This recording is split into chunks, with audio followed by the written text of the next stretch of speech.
បាទជំរាបសួរបងប្អូនអរគ្នាថ្ងៃទី18ខែ11ឆ្នាំ2025យើងវិភាគហាងចេញមាសដើម្បីរកតំបន់នៃការទិញលក់នៅក្នុងថ្ងៃនេះ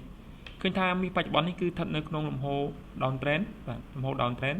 អញ្ចឹងយើងដឹងស្រាប់ហើយថាពេលមាសស្ថិតក្នុងលំហូរ down trend យើងព្យាយាម sell មានន័យថានៅពេលដែលមាសឡើងយើង sell ឡើងយើង sell អញ្ចឹងណាយើងផ្ដោតលើការ sell ឲ្យបានច្រើនជាងការចូល buy ព្រោះមាសគឺស្ថិតនៅក្នុងលំហូរចុះព្រោះកាលណាយើង sell ឲ្យមាសចុះយើងចំណេញ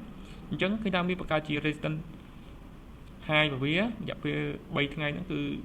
វាចុះច្រើនមែនតើបាទអញ្ចឹងនេះកើតបង្កើតជា hai ទី1បាទកន្លែងនេះគឺ hai ទី2បាទគឺតំបន់ hai ទី2ដូច្នេះហើយវានឹងបង្កើតជាបាទជា hai មួយទៀតនៅពេលដែលវាឡើងទៅប៉ះ trend line បាទទៅប៉ះ trend line អញ្ចឹងទី5នេះអាចឡើងទៅប៉ះ trend line តំបន់នេះបើយើង trade តាមយុទ្ធសាស្ត្រ trend line គឺកំពូលទី1កំពូលទី2អញ្ចឹងរងចាំមកប៉ះនៅតំបន់ទី3នេះគឺយើងអាចធ្វើការ sell បានដោយទុកចិត្តឲ្យបងប្អូនបាទអញ្ចឹងថ្ងៃនេះយើងរងចាំមើលទៅថាតើមានអាចទៅប៉ះនៅតំបន់នេះនៅក្នុងតម្លៃណាបើសិនជាប៉ះ trend line ហ្នឹងហើយយើងអាចធ្វើការចូល sell បាននឹងបងប្អូនហើយបងប្អូន trade ទៅតាមយុទ្ធសាស្ត្រ support resistance អញ្ចឹងបងប្អូនមើលជា resistance ចុងក្រោយបាទ resistance ចុងក្រោយតម្លៃ high កាលពីម្សិលមិញនោះគឺយើងមើលបកគោលកាលពីម្សិលមិញបាទគោលកាលម្សិលមិញតម្លៃ high វាគឺនៅ 4100 បាទហើយតម្លៃ support របស់វានោះគឺ 4009 អញ្ចឹងចន្លោះបាទចន្លោះនេះបាទចន្លោះពី support ហើយចន្លោះ resistance វាគឺស្ថិតនៅក្នុង0 100លេខហ្នឹងបាទអញ្ចឹងវាអាចនៅដើរ sideways ក្នុង0ហ្នឹងហើយវានឹងធ្វើការ break អញ្ចឹងនៅពេលដែលវា break វាអាចនឹង break support ដោយសារអីវាស្ថិតនៅក្នុងលំហូរ down trend អញ្ចឹងវាបង្កើតជា support ថ្មីបន្តទៀតបាទអញ្ចឹងបងប្អូនមើលកន្លែងនេះគឺ support ចុងក្រោយវាកន្លែងនេះមួយបាទអញ្ចឹងបន្ទាប់មកបង្កើត high កន្លែងនេះហើយបង្កើតជា support កន្លែងនេះមួយទៀតបាទបង្កើតជា support នឹងមួយទៀតហើយបន្ទាប់មកឡើងទៅអត់ break ផុតតម្លៃ high ទេបង្កើតជា support កន្លែងនេះមួយទៀតឃើញទេបងប្អូនបង្កើតជា support កន្លែងនោះមួយទៀតអញ្ចឹងទិសដៅថ្ងៃនេះគឺវាអាចឡើងហើយវាអាចនឹងបន្តបង្កើតជា support ថ្មីមួយទៀតបាទបង្កើតជា support ថ្មីមួយទៀតអញ្ចឹងបងប្អូន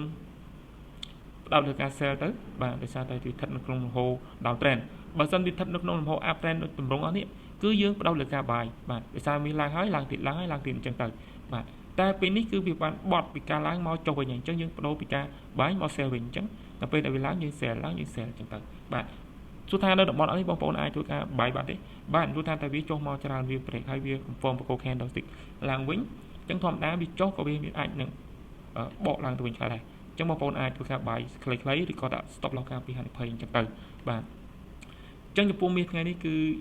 បងប្អូនអាច buy បាននៅពេលដែលវាប៉ះ trend line បងប្អូនគូសមកពីកំពូលមកកំពូលមកបងប្អូនអាចរកតំបន់ក្នុងការចុះ sell បានហើយបងប្អូនអាច buy បានព្រោះថាវា break បាទ break support នេះបាទវា break support នេះហើយវាបង្កើតជា low ថ្មីមួយទៀតអញ្ចឹងបងប្អូនអាចធ្វើការចូល buy នៅតំបន់នេះបានអញ្ចឹងតំបន់ buy គឺអាចនៅក្នុង0ចន្លោះពី 3960 មក 3950 បាទគឺតំបន់ហ្នឹងគឺបងប្អូនអាចធ្វើការចូល buy បានហើយប្រសិនបើក្នុងករណីថាវាអត់បង្កើតជា support ថ្មីទៀតទេមានថា low high low ទៀតទេអញ្ចឹងវាអាចនឹងព្យាយាមបុកផ្ដាច់តម្លៃ high អស់នេះវានឹងបង្កើតជាលំហូរ up trend បន្តទៅលើទៀតបាទអញ្ចឹងក្នុងករណីថាវាបំបែក trend បាទបំបែក resistance យើងជ្រុះចាំវា pull back យើងអាចធ្វើការដេញបាយពីខាងក្រោមតំបន់នេះទៅវិញបាទប៉ុន្តែសម្រាប់ថ្ងៃនេះគឺទំនោរវាចុះហើយ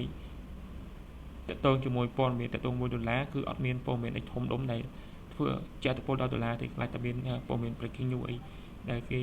ចេញមកភ្លាមៗតែបើមើលតាម calendar គឺអត់មានព័ត៌មានអីធំដែលជាអត្តពលខ្លាំងដល់ទីផ្សារនេះទេ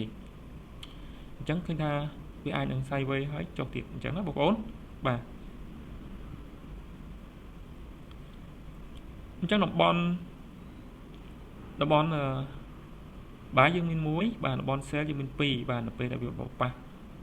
តំបន់ trend line យើងអស់ហ្នឹងយើងអាចចូលបានហើយមួយទៀតគឺនៅពេលដែលវាបាទឡើងមកដល់តំបន់ resistance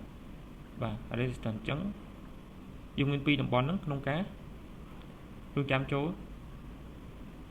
sell មាសបាទអ ចឹងនៅពេលវាមកដល់0បាទតែឡើយនេះបងប្អូនអាចចូលមកតង់សិនហើយបងប្អូនអាចហូតមកដល់ register នេះបងប្អូនវាយបោកអេងធំនេះទៅបាទអញ្ចឹងវានឹងអាចចុះមកវិញគឺបងប្អូន clear position បានហើយបាទអញ្ចឹងតំបន់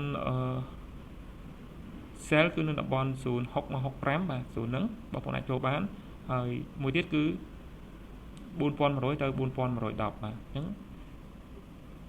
ចឹងsell គឺមានពីរតំបន់buy មានមួយតំបន់ហ្នឹងអូខេបងប្អូនអរគុណការវិភាគតាមបច្ចេកទេសគឺមានតែប៉ុណ្ណឹងបាទហើយខ្ញុំថាបងប្អូននឹងទទួលបានផលចំណេញទាំងអស់គ្នាអរគុណបងប្អូនអរគុណ